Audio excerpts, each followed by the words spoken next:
In September of 2013, I was in an honors biology of the cell course with Dr. Maureen Dolan, and she mentioned the P3 internship to our class.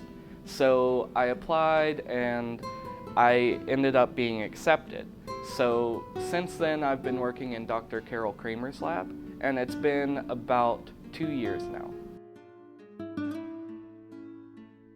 I was originally a pre-med student, and I wanted to help the world, kind of leave it better than it was when I came here. So whenever I started working in the lab, I thought, this will be good for my resume. But I began kind of seeing research isn't just sitting in a lab and doing these menial tasks over and over. You're thinking and you're creating and you're coming up with new ideas. So I began to realize that my research could better the world, whether I was a doctor or whether I was working in a lab. So after a while, I actually switched my career plans, and now I expect to become a professor and conduct my own research.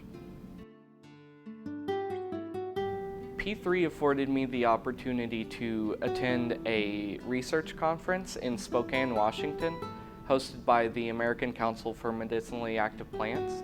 And at the conference, I was able to present my research for the first time in an undergraduate poster presentation competition.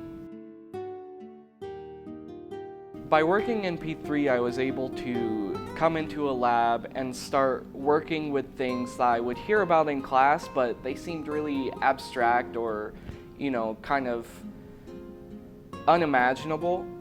And once I started working in the lab, I would see things like, polymerase chain reaction or things like that, gel electrophoresis.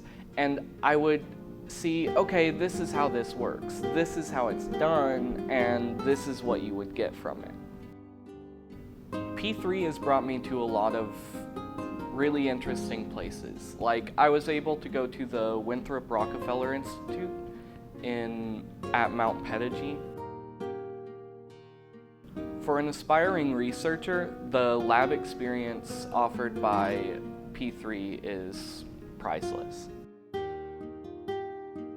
P3 allowed me to speak to knowledgeable people kind of one-on-one and get a more personalized explanation of things that I might hear about in class or something like that.